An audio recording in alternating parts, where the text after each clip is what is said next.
People have been playing GTA 5 for nearly a decade now, but it still might not be considered the best entry in the franchise.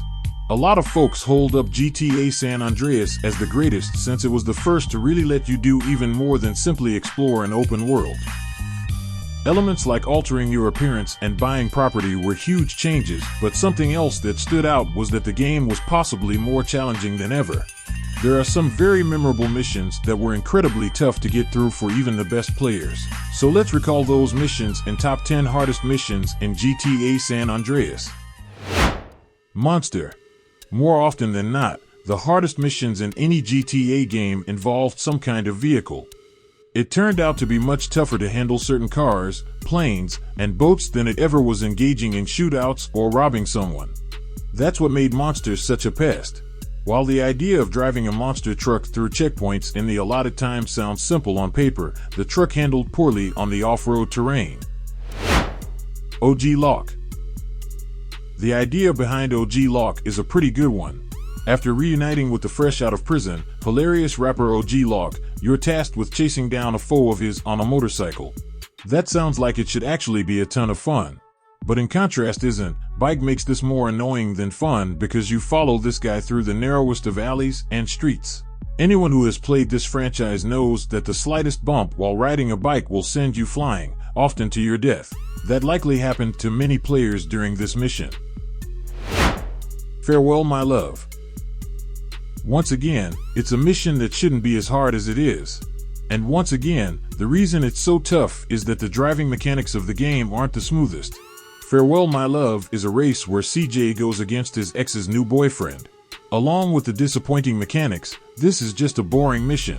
The race goes on for far too long and the slightest wrong turn totally ruins it for you.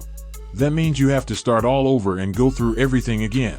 The only plus is that you at least get to see GTA 3 protagonist, Claude. Robbing Uncle Sam. There are almost countless games out there that include the frustrating idea of an AI character bringing you down. And for San Andreas, it's right in Robbing Uncle Sam, where you are saddled with a partner in crime who is more of a hindrance than a help. The idea behind the mission is to steal crates from military soldiers, but your partner rider makes it way harder than it needs to be. As soon as you leave him alone to get crates, he becomes pinned down in a shootout and you have to head back there. He does nothing of value on his own. Cop Wheels. It feels like the most irritating thing that happens in GTA games is when a timer is added to a mission where you're driving. Cop Wheels involved that but had the added annoyance of making you repeat what you're doing, having to go back and forth 4 times. It's hard enough to track down a cop on a police bike, but then you have to drive the bike back to the getaway vehicle and repeat this several times. It likely had players pulling out their hair, especially when they were so close to completing it, only for the timer to run out. Learning to fly. As mentioned, driving is certainly not easy in this game, but flying is even more difficult. Learning to fly is indeed just a mission where the player is tasked with figuring out how to pilot a plane. It's tedious and trying to complete stunts will lead to failure over and over. Plus, you can't move on until you finish this, so it's a huge momentum stopper. End of the line. The final mission of any game should be among the most challenging, and San Andreas lives up to the hype in that avenue. End of the Line is a multi-staged mission, sending you on a barrage of tasks to finish the game in total. It's just rightfully hard as you storm buildings, drive a tank, and do battle with swarms of bad guys. Of course, the added caveat is the time limit, so when you beat the game, you feel like you truly accomplished something.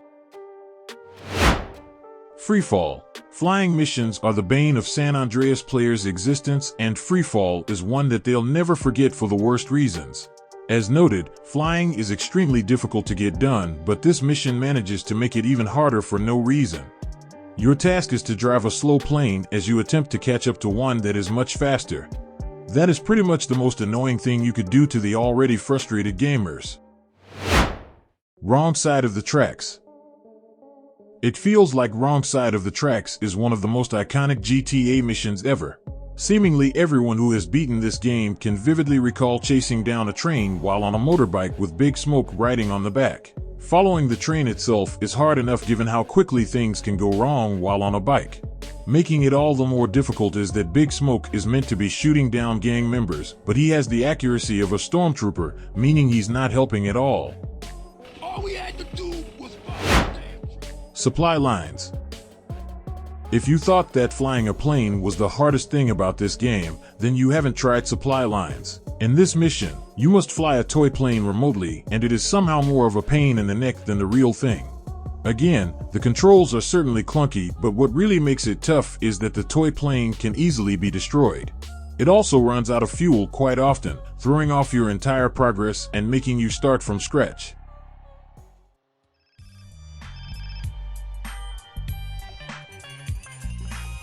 Hey, what's up? Hello? Yes, Claude!